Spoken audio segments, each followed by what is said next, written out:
So today I had a customer get exceptionally angry with me. Called the office 3-4 times, very upset that on a day that we're closed, a Saturday, that she wasn't getting an immediate answer. She started leaving just voicemail after voicemail after voicemail. And I monitor the voicemail on off hours. So as the messages started to pile in, I thought I would just go ahead and give her a call. Now, before I continue with the rest of the story, I've got a little bit of a trick question for you and a little bit of a thought experiment. What does it feel like when you're wrong? And what do you do when you're wrong? Think about that for just a second. Ask yourself, how does it feel when you're wrong? And what do you do? And we'll get back to the answer to that question after the end of the story, and I think you'll see the point. So I answered the phone for this lady, and I'm like, hey, this is James. I'm the on-call tech. What can I help you with? In point of fact, I was the on-call tech because I was giving the on-call tech time with his family. And she explains that we missed an appointment yesterday on Friday, and she's paid us $1,000 of a $2,000 job, and she's really pissed off that we've missed this appointment, and her husband is a lawyer, and she'll sue. So let me kind of dig into it a little bit. I said, all right, ma'am, well, what's your address? She lets me know. It's like, oh, okay. Actually, we had a 3-person crew at your house yesterday on the planned service date that we were going to be there, and you weren't there. I provided her with pictures from the GPS on the trucks and the GPS routes and the pictures that we took on site where we couldn't complete the work anyway. At that point, she recognized that we were there. So she moved on to her next thing, which is we didn't do any of the work. I said, well, ma'am, the reason that we didn't do any of the work was because the trees on top of the septic tank were not removed. And these were not big trees. Think of them as like large bushes, about 7 feet tall, probably 8 feet in diameter, and not just one. There's like 6 of these, and they're very overgrown. You can't even get to the septic tank to work on it because these trees are growing on top of it. It's in the middle of a thicket. Now, I didn't know when we quoted the job that her husband was a lawyer. But nonetheless, she's pissed off, and her husband's a lawyer. And she said, well, there was nothing in the estimate about removing the trees. And if there's nothing in the estimate about removing the trees, then that means the duty to remove the trees is on you, not on me. Oh, okay. I thought there was something in that estimate about removing the trees. Now, I'm in my truck. I don't exactly have my computer set up to be able to look, but now I'm scrambling for my laptop to be able to pull up this estimate because I don't want to be on the hook for removing trees. And as I pull the estimate up, I start reading it, and sure enough, item number 5 on the estimate. Customer is responsible for removing all trees over the work area. And here's the best part. Our guys flagged where the work area was so that her landscapers would know to remove it. So now that I've seen that it's in the estimate, I'm a little more sure of myself and a little more confident. I said, ma'am, it absolutely was in the estimate. She says, my husband's an attorney. He reviewed it. He doesn't miss things like this. He dots his I's and he crosses his T's. It wasn't in the estimate, or if it was, it wasn't in the invoice. Well, now we're back on solid footing for me because I know it's there, and I also know our billing system, the estimates are an identical copy of the invoices. I said, ma'am, it is item number 5. It is there. I'm looking at a copy of the estimate. I can 100% assure you it is there. She gets, a little pissed off, and she says, well, if you guys were here and you couldn't complete the work, why didn't you give me a phone call? I was available by phone all day yesterday.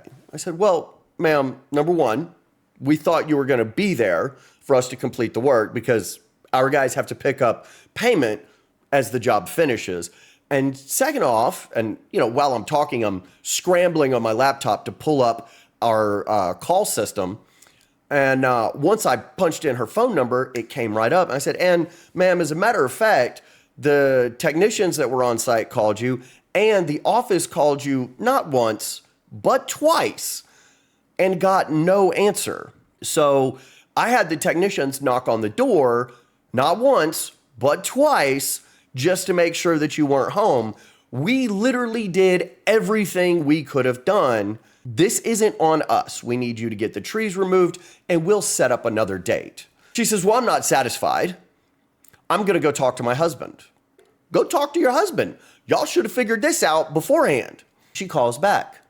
She goes, listen, I talked to my husband, and yes, it is number 5 right in the contract. It does say that we have to remove the trees, but here's the problem. The estimate wasn't drafted well enough for him to be able to see that.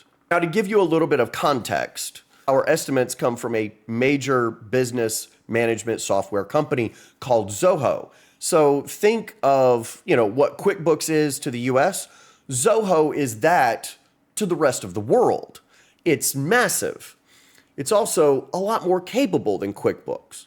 So I know that an estimate from there is drafted just fine, and any attorney worth his salt should be able to see item number 5 on the estimate, customers responsible to remove trees.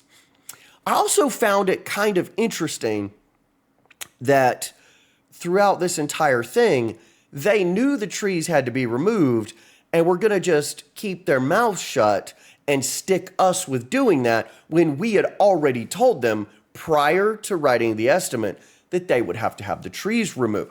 It's almost like they thought we had missed something and they were going to get one over on us so that they didn't have to remove the trees.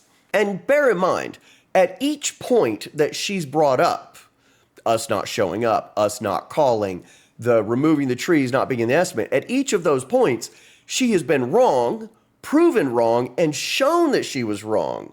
And not once did she apologize. Not once did she take any kind of responsibility. So now let's jump back to that question that I asked you guys at the beginning of the video, which is, how do you feel when you're wrong, and what do you do? If you talk to most people and you ask them that question, like, hey man, how do you feel when you're wrong? They'll tell you a myriad of answers, but none of them good. People don't like to be wrong. They'll say it's embarrassing, it makes them sad, makes them angry. They don't want to acknowledge the situation. They would rather be someplace else. But the most common answer you'll get is one of being humbled or being embarrassed. That's fair. And when you ask people what they do when they're wrong, they say they apologize, they take responsibility for it, they try to make it better. But here's the thing, all those answers are wrong. So when you're wrong, you think that you're right. And that means you argue as if you were right. That's something that people need to keep in mind is when you're wrong, you think that you're right. It's only a negative experience when somebody points out that you're wrong. So anytime you're arguing something, have just a little bit of humility. Have just a little bit of space for thinking, gosh, what if I'm wrong? Because listen, I've been wrong before. I'll be wrong again.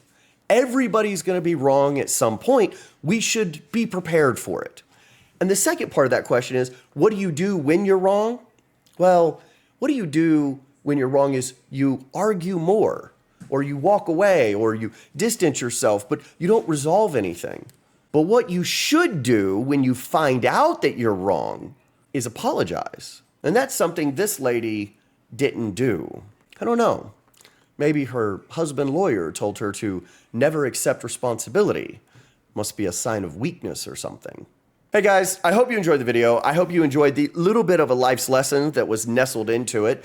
It was quite the fiasco for me to deal with all of this, but nonetheless, I hope you enjoyed the video. The best way to support the channel is head on over to the merch store, buy a sweatshirt, buy some BioOne, something like that. Buy me a coffee. The link is in my bio.